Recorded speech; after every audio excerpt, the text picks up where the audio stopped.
I always believed that trust was the foundation of marriage.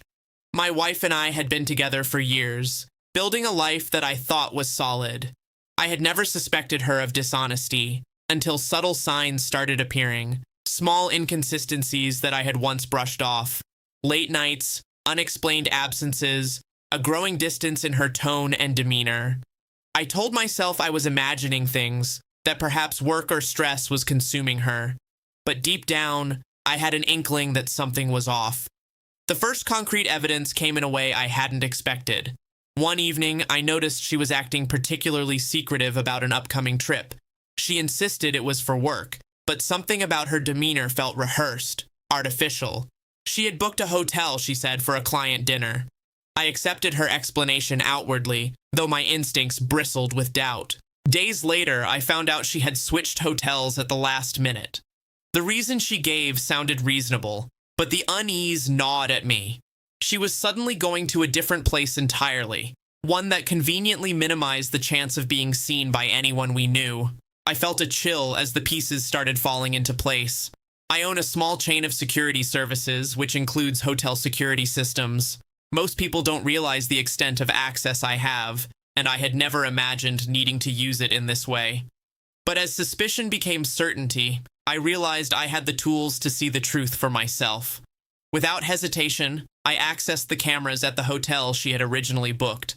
I had a right, in some way, to ensure safety and security, and the evidence would speak louder than assumptions. The footage confirmed my fears instantly. She wasn't alone. A man I didn't recognize was with her, and their behavior was unmistakable. The subtle touches, the laughter, the ease and familiarity between them. It wasn't innocent. She had planned this, hiding her affair under the guise of work, carefully manipulating her schedule and hotel choice to avoid detection. But she didn't account for the fact that I had access to security cameras. My initial reaction was a complex mix of anger, heartbreak, and disbelief. I watched, silent, as the betrayal unfolded, trying to process the magnitude of what I was seeing. The person I had trusted with my life, who shared my home, my routine, and my future, had chosen deception instead. Every subtle lie, every vague excuse, every distant gesture suddenly made sense. I didn't confront her immediately. I needed to think, to plan, to ensure that when I did act, it was deliberate rather than reactive. I felt a sense of cold clarity. I had the evidence I needed, and I had the control to decide how this confrontation would unfold. The realization was both empowering and devastating. I could expose the truth, reclaim my dignity, and walk away from a life built on deceit. When I finally confronted her, I did so with calm precision. I showed her the evidence, every moment recorded on the security cameras, undeniable and clear. There was no room for denial or rationalization. She faltered, trying to explain, to apologize, to twist the narrative, but it was futile.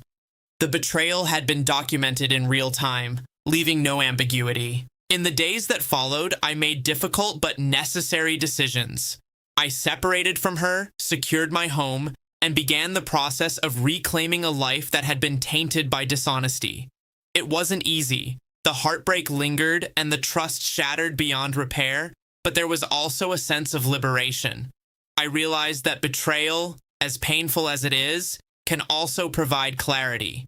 It forces you to confront reality, to make choices for yourself, and to protect your emotional well-being. This experience also taught me the value of awareness. Betrayal often hides in plain sight, concealed by routine and subtle lies. It is not always loud or obvious, but it leaves traces if you are observant enough to notice.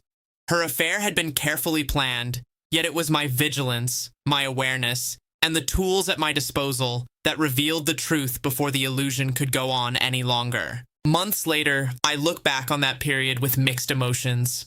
The anger and sadness have softened, replaced by clarity and resilience.